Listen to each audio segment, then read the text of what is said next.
अब हम शीत युद्ध के दूसरे चरण की चर्चा करेंगे। जैसा कि आपको पता है कि शीत युद्ध का जो पहला चरण था उसमें वो जो तनाव था वह अभी उस लेवल तक नहीं पहुंचा है जिसके आधार पर हम अंतर्राष्ट्रीय राजनीति को अत्यधिक तनावपूर्ण स्थिति में मानते हो। आगे हम देखें जो दूसरा चरण है दूसरे चरण का जो महत्वपूर्ण कार्य हुआ या महत्वपूर्ण जो घटना है दूसरे चरण को लेकर, मैंने आपको बताया कि अमेरिकी गुट ने या पूंजीवादी राष्ट्रों के गुट ने नाटो की स्थापना की, जो कि एक सैनिक संधि है। इसी प्रकार इन राष्ट्रों ने, जिन्हें कि हम साम्यवादी राष्ट्र के रूप में लेते हैं, उन राष्ट्रों ने भी एक अन्य संधि की, उसका नाम रखा वार्सा। तो हम बात कर लें कि अन्य सैनिक संधियों का युग प्रारंभ हुआ सेकंड चरण में। तो ये थी वार्सा, सीटो,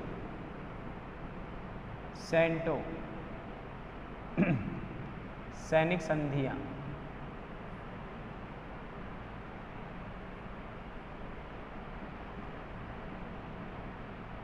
ठीक है। जैसा कि मैंने आपको बताया कि जिस तरह से नाटो की स्थापना हुई, तो नाटो के प्रत्युत्तर में या नाटो के सैनिक संधि के प्रत्युत्तर में वार्सा में भी या वार्सा राष्ट्रों ने या वार्सा संधि का उद्भव हुआ, जो कि साम्यवादी राष्ट्रों का गुट है। 14 मई नाटो के प्रत्युत्तर में 14 मई 1955 को वार्सा संधि होती है, वार्सा पैक्ट, जो कि किसका गुट है? साम्यवादी गुटों की सैनिक संधि है। ठीक है। तो आप देख सकते हैं कि सैनिक संधियां बन रही हैं। नाटो के प्रत्युत्तर में वार्सा या साम्यवादी राष्ट्रों ने भी एक सैनिक गठबंधन किया है। सैनिक गठबंधन का नेतृत्व रूस के द्वारा किया जा रहा है। यानी अब दोनों राष्ट्रों के पास अपने अपने सैनिक सहायक मौजूद हैं, या सैनिक सहायता करने वाले राष्ट्रों को उन्होंने एक जगह इकट्ठा कर लिया है। यानी अब जब कभी भी तनावपूर्ण परिस्थितियां बनेंगी या कोई युद्ध की परिस्थितियां बनेगी, तो कोई भी राष्ट्र अकेला नहीं रहेगा। एक तरफ नाटो है तो दूसरी तरफ वार्सा पैक्ट। इसके अलावा सीटो की भी स्थापना 1954 में हुई, सेंटो 1955, इनकी स्थापना, ये भी एक सैनिक गठबंधन है। इसका निर्माण अमेरिकी गुट के द्वारा किया गया। जो अमेरिकी गुट है यानी पूंजीवादी जो गुट है, उसने सीटों के निर्माण में महत्वपूर्ण भूमिका निभा रहा है, यानी उसके द्वारा सीटों को बढ़ावा दिया गया। तो सीटो और वार्सा दोनों सैनिक गुट हैं जो द्वितीय चरण में निर्मित हुए हैं और जिन्होंने सैनिक गतिविधि की तरफ से होने वाले तनाव को बढ़ाने का काम किया है। इन दोनों सैनिक गुटों के निर्माण ने भी द्वितीय चरण में कोल्ड वॉर के महत्वपूर्ण भूमिका निभाई है। आप देखें दूसरा जो है परमाणु युद्ध की संभावना या परमाणु दौड़, परमाणु शस्त्र होड़ कह दें या दौड़ का युग कह दें आप इसको।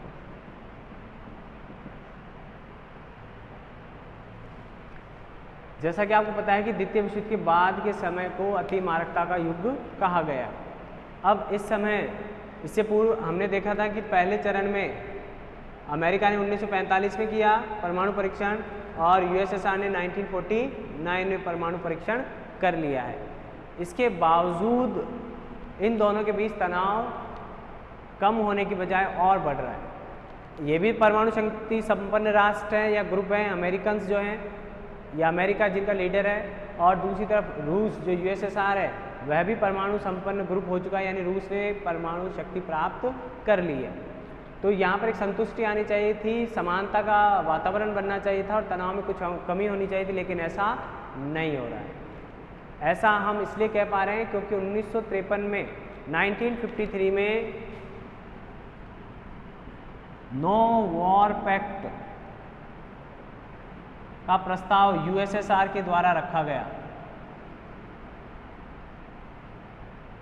लेकिन अमेरिका ने इनकार कर दिया। मतलब तनाव था तभी मना किया। आप समझ सकते हैं कि अगर कोई एक व्यक्ति बहुत अच्छी संधि ला रहा है, नो कोई युद्ध नहीं होगा, ऐसी संधि ला रहा है, लेकिन जो दूसरा ग्रुप है वो इस बात का विरोध कर रहा है। तो इसका मतलब सीधा सा संदेश दे रहा है कि हमारी और आपकी विचारधारा समान नहीं है, हमारी और आपकी विचारधारा में तनाव है।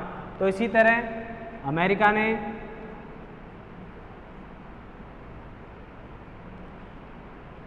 रूस ने प्रस्ताव रखा कि मुझे नाटो में शामिल कर लेना चाहिए, लेकिन अमेरिका ने फिर से इनकार कर दिया। अमेरिका के द्वारा इसका विरोध किया गया। तो ये जो कारण है जिसकी वजह से इनके तनाव को इंडिकेट किया जा रहा है, तो अपने आप पता लग रहा है कि धीरे धीरे तनाव का लेवल क्या होता जा रहा है, पहले चरण की अपेक्षा बढ़ता जा रहा है। क्योंकि पहले चरण में तो रूस किसी तरह का कोई निवेदन नहीं कर रहा है, किसी तरह की कोई रिक्वेस्ट नहीं कर रहा है। यहाँ वो 2-3 रिक्वेस्ट कर रहा है, लेकिन रूस उन चीज़ों को, उनके रिक्वेस्ट को निगलेक्ट कर रहा है, इनकार कर रहा है, मना कर रहा है। तो आप समझ सकते हैं कि एक शक्तिशाली राष्ट्र दूसरे शक्तिशाली राष्ट्र के द्वारा की गई उपेक्षा को सहन नहीं कर पाएगा, तो इसके कारण इनमें तनाव बढ़ेगा।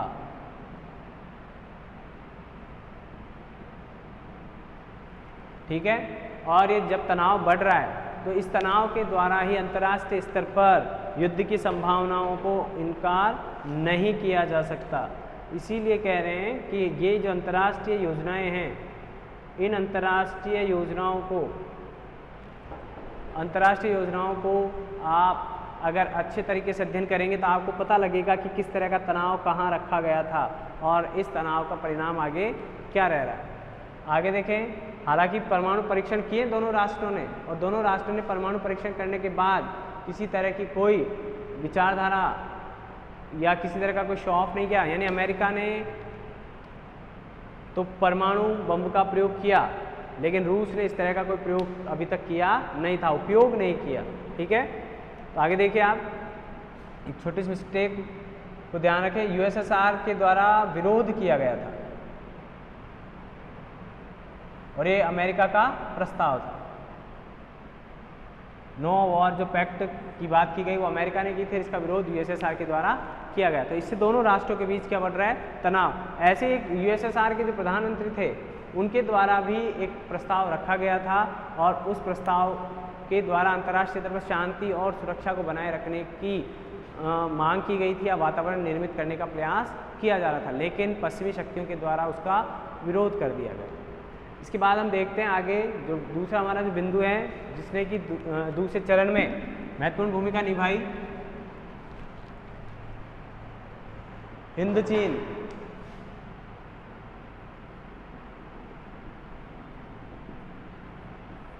हिंद चीन युद्ध 1954 से 1975 तक। इस युद्ध के दौरान होने वाला जो कारण था, ये इसका जो कारण है वह कारण हम चर्चा करेंगे। जैसा कि हम चर्चा कर रहे हैं कि हिंद चीन जो युद्ध हुआ उसकी अवधि रही 1954 से 1975 के दौरान। अब देखो इसमें दिक्कत क्या आ रही है कि हिंद चीन, यानी आप बता दो हिंद चीन का मतलब होगा वियतनाम,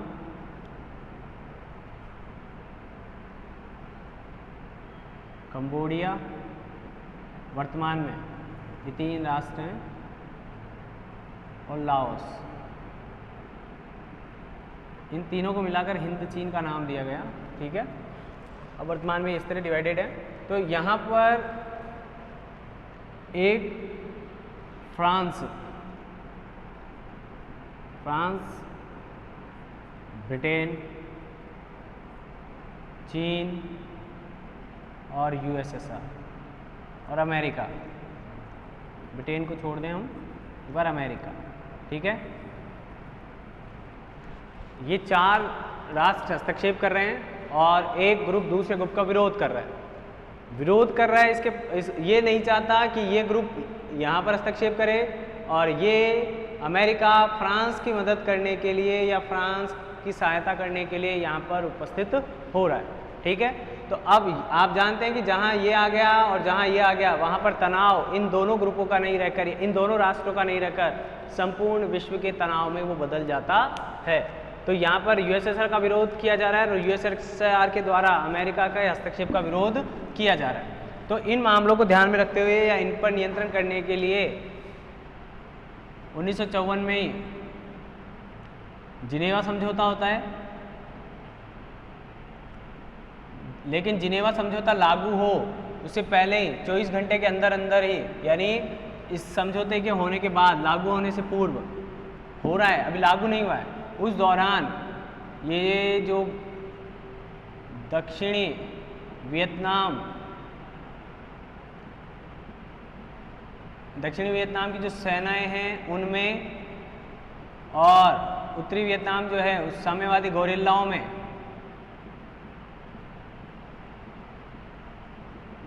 युद्ध प्रारंभ हो जाता है। यानी इससे आपको पता लग गया होगा कि हिंद चीन का डिवाइडेशन कर दिया गया या उसको दो भागों में विभाजित रखा गया है। दक्षिणी लोकतांत्रिक वियतनाम, ठीक है, मैं लिख देता हूं, दक्षिणी लोकतांत्रिक वियतनाम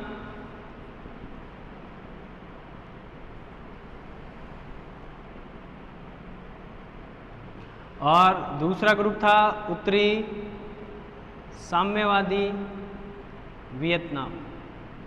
अब जैसा कि नाम से ही पता है कि विरोध तो होगा ही। इस गुट के साथ है अमेरिका, फ्रांस मुख्य राष्ट्र, ब्रिटेन, और इसकी तरफ है चीन, यूएसएसआर, उत्तरी कोरिया, ये इस ग्रुप में। तो इनके मध्य जब वो समझौता हो रहा है उसके होने के दौरान, लेकिन लागू होने से पूर्व 24 घंटे के अंदर अंदर ही साम्यवादी गोरिल्लाओं ने, या हम कहते हैं साम्यवादी जो वियतनाम है या उत्तरी जो वियतनाम है उसकी सेनाएं दक्षिणी वियतनाम की सेनाओं के साथ युद्ध करने के लिए या विवाद या झगड़ा या सैनिक कार्रवाई करने के लिए प्रस्तुत हो रहे हैं। तो इससे वो जो तनाव उत्पन्न हो रहा है वह तनाव भी इन दोनों ग्रुपों के बीच शीत युद्ध का कारण बन रहा है। ठीक है, इन दोनों ग्रुपों के बीच में वो तनाव को क्रिएट कर रहा है और इसी ने 1970 तक भी, यानी ये युद्ध चला है 1975 के लगभग, ठीक है, जबकि अमेरिका में अमेरिकन्स के द्वारा भी विरोध किया जा रहा है, लेकिन अमेरिका किसी भी प्रकार से साम्यवाद का विस्तार नहीं होने देना चाहता। इसीलिए वह अपने अमेरिकन जन भावनाओं के विरुद्ध जाकर भी वियतनाम में युद्ध को प्रारंभ रखता है। यानी उस पर इतना दबाव है कि वह किसी भी स्तर पर या कहीं भी जाकर यूएसएसआर को आगे बढ़ने नहीं देना चाहता। आप समझ सकते हैं कि मानसिक स्थिति कैसे रही होगी कि कैसे भी करके यूएसएसआर को पीछे छोड़ना है या यूएसएसआर की जो विचारधारा है उसका विस्तार नहीं होने देना है।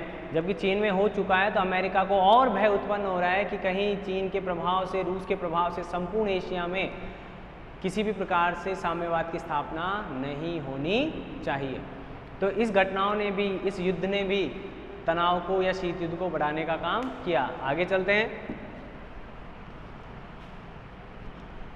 आगे एक महत्वपूर्ण राष्ट्र है हंगरी। हंगरी को हमने पहले भी पढ़ चुके हैं। हंगरी में साम्यवादी रूस का नियंत्रण है, यानी लोहा आवरण के कवच में आ चुका है हंगरी, और अमेरिका इसका विरोध कर रहा है, लेकिन अमेरिका के विरोध का यूएसएसआर पर कोई प्रभाव नहीं पड़ रहा है। यानी ये 1956 की घटना है जब यूएसएसआर हंगरी में साम्यवादी सरकार या साम्यवादी नियंत्रण का विरोध कर रहा है। हंगरी 1956 में साम्यवादी नियंत्रण में आता है और इस साम्यवादी नियंत्रण की घटना ने भी दोनों राष्ट्रों के बीच तनाव को बढ़ाने का काम किया है। अब आप एक तरफ तो हम चल रहे हैं विवाद की घटनाओं को लेकर, तो यहाँ तक 1956 तक तो विवाद बढ़ ही रहे हैं। बीच में एक ऐसी घटना होती है जिसको कहते हैं स्वेज संकट या स्वेज युद्ध। ये भी इसको साथ के साथ इसलिए पढ़ा रहा हूँ, यहाँ क्रम में बता देता इसके साथ, तो शायद ये तो हम तनावपूर्ण स्थितियाँ पढ़ रहे हैं, तनावपूर्ण स्थितियाँ पढ़ रहे हैं, इसका मतलब सारी वो घटनाएं मैंने एक तरफ रखी हैं जिनसे तनाव बढ़ रहा है। ये भी उस समय की इम्पोर्टेंट घटना है 1956 की, लेकिन यहाँ पर तनाव नहीं आ रहा है, यहाँ पर मजबूरी मान लीजिए या कोई अन्य व्यवस्था समझ लें हम, यहाँ पर अमेरिका और यूएसएसआर एक हद तक एक दूसरे को सहयोग कर रहे हैं। यहाँ पर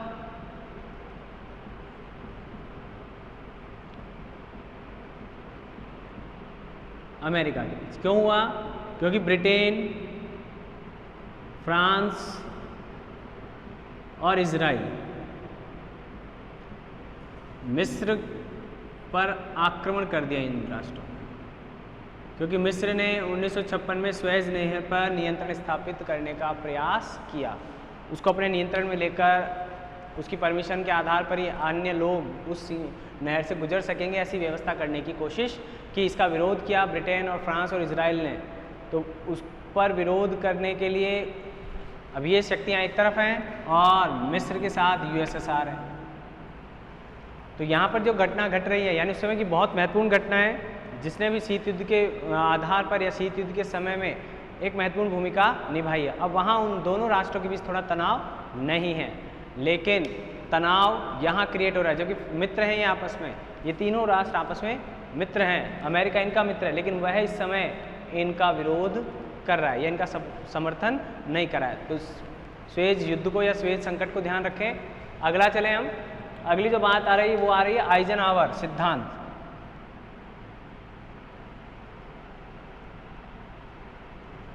या वो वापस हम उसी तरफ आ गए जहां घटनाएं बढ़ रही हैं या जो तनाव बढ़ाने का काम कर रहे हैं। ये अमेरिकी राष्ट्रपति हैं। जब इनके कार्यकाल के दौरान अमेरिकी कांग्रेस ने यह प्रस्ताव पास कर दिया कि राष्ट्रपति जब चाहे तब तीनों सेनाओं का उपयोग या प्रयोग कर सकता है साम्यवाद के विस्तार को रोकने के लिए या किसी अन्य अंतर्राष्ट्रीय राष्ट्रीय संकट का सामना करने के लिए। यानी राष्ट्रपति को असीमित शक्तियां दे दी गई आइजनहावर सिद्धांत के द्वारा। अब इस घटना के कारण ही अमेरिका ने अंतर्राष्ट्रीय स्तर पर असीमित शक्तियां मिली राष्ट्रपति को, असीमित शक्तियां मिली राष्ट्रपति को 1957 में। 1957 में असीमित शक्तियां मिलने के कारण इन्होंने हिंद चीन विवाद, हंगरी के बाद की स्थिति जो जहाँ पर अभी सुरक्षित नहीं हो पा, आगे भी यहाँ इन घटनाओं में अमेरिकी सेना का जो हस्तक्षेप था या अमेरिकी सैनिक हस्तक्षेप या सैनिक सहायता बढ़ गई। यानी जब चाहे जब अमेरिकी राष्ट्रपति के माध्यम से अमेरिका अपने सैनिक शक्ति का प्रयोग कर अंतर्राष्ट्रीय स्तर पर अन्य राष्ट्रों के मामलों में हस्तक्षेप करने लगा। और इस हस्तक्षेप करने के कारण ही इस हस्तक्षेप ने यूएसएसआर और अमेरिका के बीच तनावों को बढ़ाने का काम किया, ठीक है। तो ये जो घटनाएं हैं आइजनहावर सिद्धांत, ये भी तनाव बढ़ाने वाला एक प्रमुख कारक था हमें शीत युद्ध के दौरान। आगे देखें, अगला जो हमारा बिंदु है वह एक पॉजिटिव बिंदु है, उसको देखेंगे हम। क्रुश्चेव की यात्रा। क्रुश्चेव रूसी हैं, सुलझे हुए व्यक्ति हैं। इन्होंने 15 से 28 सितंबर 1959 को अमेरिका की यात्रा की। यानी उस संकट काल के दौरान भी ये अमेरिका की यात्रा कर रहे हैं और दोनों राष्ट्रों के बीच संबंधों को सुधारने का प्रयास कर रहे हैं। यानी आप देखिए, एक तरफ तो हम तनावों को बढ़ाने की बात कर रहे हैं, ये तनावों को कम करने का काम आ गया। एक हमने पहले बात की सुएज संकट, वो भी तनाव को कम कर रहा है। दूसरा हमने देखा कि एक और ये जो क्रुश्चेव है, ये इन्होंने अमेरिका की यात्रा की उस समय, तो ये भी संबंधों को सुधारने की तरफ एक प्रयास है। यानी एक पॉजिटिव बात है, पॉजिटिव घटना है द्वितीय चरण की, ठीक है। तो इस घटना के द्वारा भी अमेरिका और रूस के तनाव में उस वक्त तात्कालीन समय में थोड़ी सी कमी आ रही है। और यहीं पर इस यात्रा के दौरान ही ये डिसाइड हो रहा है कि हम जो प्रस्तावित है आगे पेरिस शांति समझौता, उसमें भाग लेने के लिए या उस पेरिस समझौते को आयोजित करने पर इन राष्ट्रों के मध्य सहमति भी बन रही है, जिसमें यूएसएसआर और अमेरिका प्रमुख है। यानी एक अच्छा माहौल क्रिएट किया जा रहा है क्रुश्चेव यात्रा के दौरान।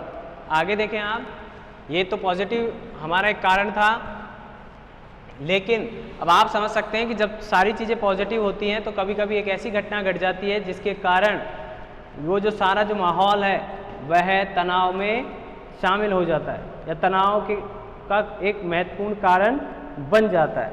उस कारण को अगर हम देखें तो आप देखिए उस कारण उस समय मैंने पहले भी कहा है, एक ऐसी घटना हुई U2 विमान कांड जिसको कहते हैं,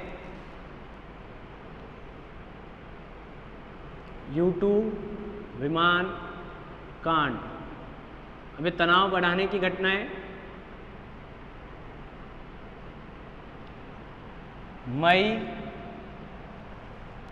एक मई के आसपास की घटना है जब ये कांड हुआ 1960 में। तो 1 मई के लगभग एक घटना घटी, यानी पेरिस शांति सम्मेलन होने से पूर्व और क्रुश्चेव की यात्रा के बाद। यानी अब इसको कई लोग कहते हैं कि नव तनाव का कारण बन रहा है। नव शीत युद्ध तो नहीं कहेंगे, लेकिन जो माहौल अच्छा बन रहा था वहाँ भी क्रुश्चेव की यात्रा के दौरान, उस माहौल को बिगाड़ने में या उसको तनावपूर्ण करने में U2 विमान कांड का महत्वपूर्ण योगदान रहा है। ऐसा कहा जाता है कि ये एक जासूसी विमान कांड है जो अमेरिका का था, और यह विमान, ये जो विमान था जासूसी विमान, जैसा कि मैंने बताया टेक्निक्स में हमने पहले पढ़ रखा है, तो आप ध्यान रखें टेक्निक्स के आधार पर भी आप उसको डिवाइड कर सकते हैं। जासूसी विमान था और ये जासूसी विमान था अमेरिका का। इसे रूस द्वारा मारा गया या गिरा दिया गया। अब आप समझ सकते हैं कि जब आप अच्छा प्रयास कर रहे हैं, किसी राष्ट्र के साथ अच्छे संबंध बनाने की कोशिश कर रहे हैं, अगर आप उसकी जासूसी करेंगे तो शायद संबंधों में वो जो तनाव है जो थोड़ा कम हुआ था वो एक बार वापस प्रारंभ हो जाएगा, या वो वापस पहले की तुलना में ज़्यादा उग्र रूप में सामने आएगा। तो इस विमान कांड के कारण भी रूस और अमेरिका के जो आपसी संबंध थे उनमें कटास या उनमें एक बार फिर गर्मी आ जाती है, तनाव एक बार फिर बढ़ जाता है। आगे देखें आप, अगला कारण जो है तनाव बढ़ाने का ही, पेरिस समझौते की असफलता, पेरिस शांति समझौते या पेरिस सम्मेलन की असफलता। ये सम्मेलन भी मई 1960 में होता है, ठीक है, और इसमें प्री डिसाइड किया गया था कि रूस के द्वारा U2 विमान कांड नहीं उठाया जाएगा या उसकी चर्चा नहीं की जाएगी। इसका मतलब शांति बनाए रखने के लिए प्रयास किया गया कि जो इससे पूर्व जो घटना या दुर्घटना घटी है जिसने तनाव बढ़ाने का काम किया है, उसे यहाँ पर वापस उसकी चर्चा नहीं होगी। लेकिन ऐसा नहीं हुआ। वहाँ इस पेरिस सम्मेलन से पूर्व और इस विमान कांड के बारे में चर्चा की गई। इसका दोषी अमेरिका को ठहराया गया। अमेरिका से माफ़ी की मांग की गई। इसके विरोध में अमेरिका ने USSR के प्रतिनिधि से हाथ मिलाने से मना कर दिया। यानी अंतर्राष्ट्रीय स्तर पर वो तनाव दिखाई देता है कि U2 विमान कांड से अमेरिका से रूस बुरी तरह से नाराज़ है और रूस के व्यवहार से अमेरिका भी थोड़ा सा चिंतित है। तो इस कारण इन्हें पेरिस जो शांति सम्मेलन है वह असफल हो जाता है। उसकी जो बातें थी, उसकी जो शर्तें थी, वह किसी का मतलब रूस और अमेरिका को मुख्यतः मान्य नहीं थी। तो वह जो सम्मेलन था वह सम्मेलन असफल हो जाता है, और उसकी असफलता भी दोनों राष्ट्रों के मध्य तनाव बढ़ने का परिचायक थी, या इससे अघोषित रूप से ये दर्शाया गया कि दोनों राष्ट्रों के मध्य संबंध अच्छे नहीं हैं। आगे बढ़े हम। इससे आगे भी वही कारण है जिसकी वजह से तनाव बढ़ेगा। तनाव किसी भी तरह से कम नहीं हो पा रहा है। 2 घटनाएं हमने सहयोग की पढ़ी, 1-2 घटनाएं हम तनाव की ज़्यादा है। इसमें बर्लिन की दीवार, बर्लिन का डिवाइडेशन हो गया, बर्लिन की दीवार बनाई जा रही है। कारण आप समझ सकते हैं, दीवार बनाने का कारण है कि साम्यवादी रूस या यूएसएसआर कह दें, साम्यवादी जो रूस है वह किसी भी प्रकार का संपर्क पश्चिमी जर्मनी से या बर्लिन से नहीं होने देना चाहता, यानी वह पूर्णतः संबंधों को समाप्त करना चाहता है। इसलिए 1961 में दीवार बनाने का जो प्रस्ताव रखा गया है, जो कार्य यूएसएसआर के द्वारा किया जा रहा है, उसका विरोध, दीवार का जो निर्माण किया जा रहा है उस दीवार निर्माण का विरोध किया जा रहा है अमेरिका के द्वारा, और अमेरिका इस बात का विरोध कर रहा है। जॉन एफ कैनेडी इस समय अमेरिका के राष्ट्रपति हैं और उन्होंने वापस से साम्यवाद के विस्तार की नीति पर जोर देते हुए इस बात का विरोध किया कि किसी भी तरह से जर्मनी में या बर्लिन में किसी दीवार का निर्माण नहीं होना चाहिए। इससे भी अंतर्राष्ट्रीय स्तर पर तनाव बढ़ने की परिस्थितियां निर्मित होती हैं। तो ये जो मुख्य घटनाएं हैं, इनके द्वारा जो तनाव है वो अग्र से अग्रसर होता जा रहा है या उग्र से उग्रतर होता जा रहा है और हॉट से हॉटर होता जा रहा है, यानी माहौल बहुत गर्म हो रहा है।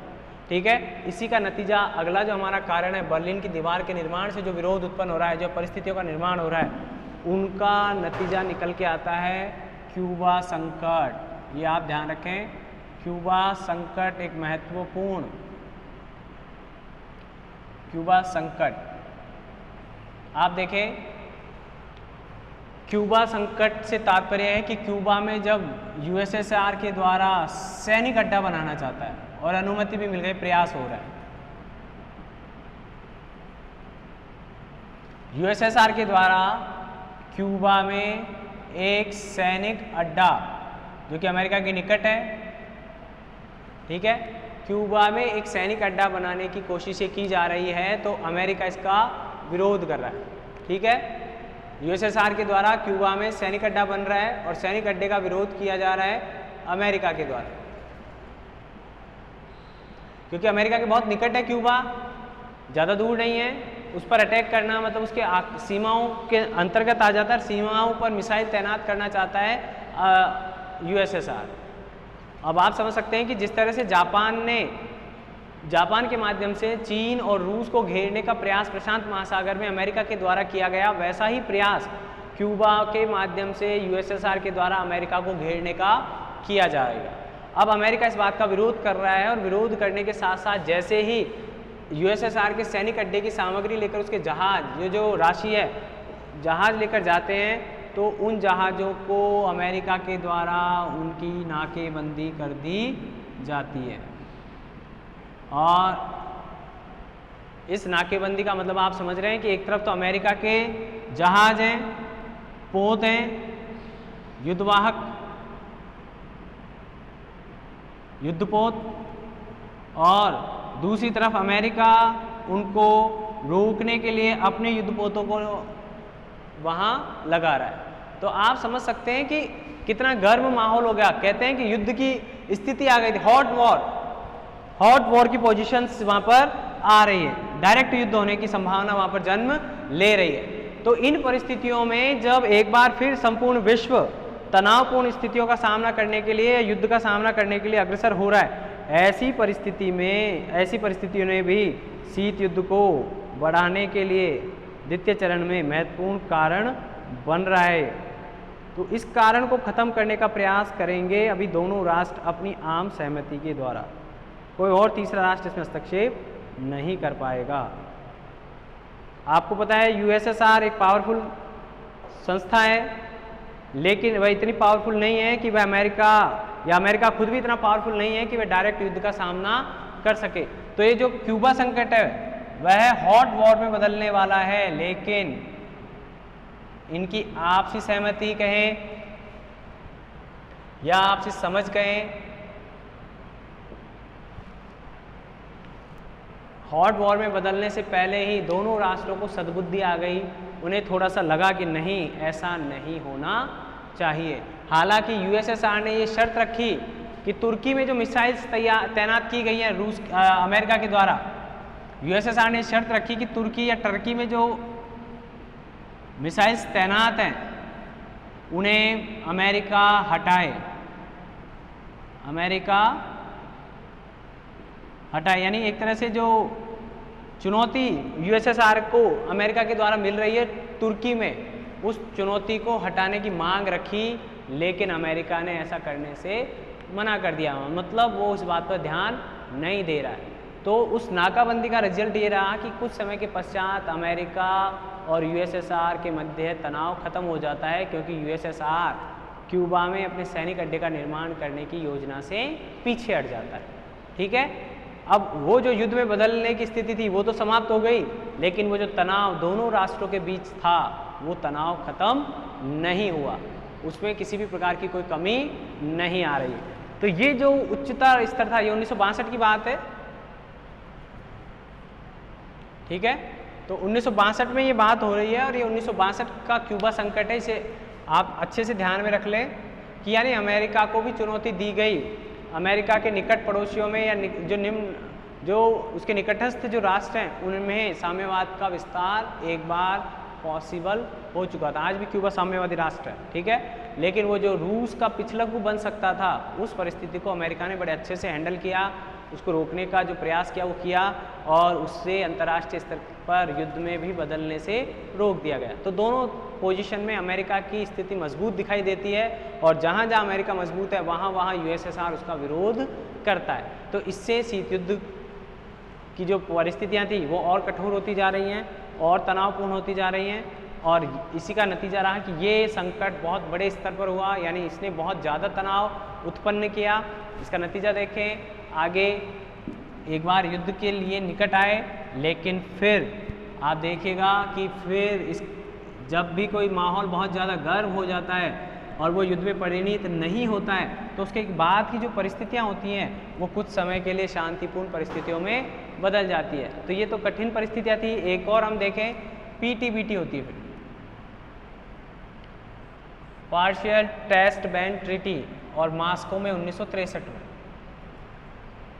यानी ये भी इस समय की एक महत्वपूर्ण घटना है, 1963 की है।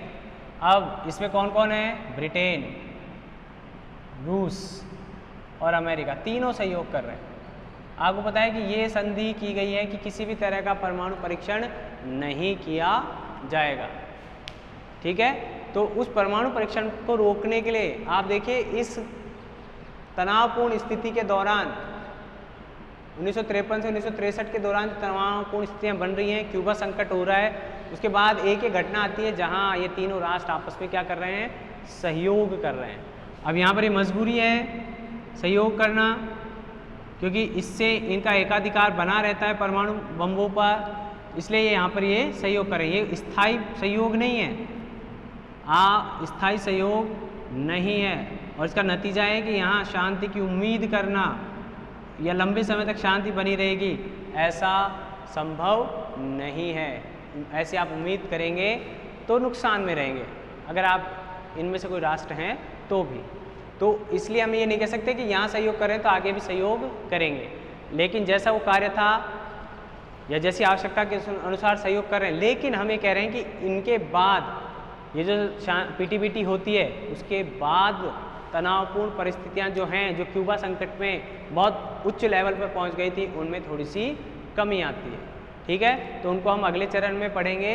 अगला जो चरण है हमारा तीसरा, उस चरण के अंतर्गत हम उनका अध्ययन करेंगे। तीसरा चरण जिसे तनाव कम हो रहा है, या हम कहते हैं दितांत का आरंभिक काल या दिदांत की भूमिका निर्माण का काल, जिसको हम कह सकते हैं, उसका अध्ययन करेंगे। तीसरे चरण का देखते हैं, आइए।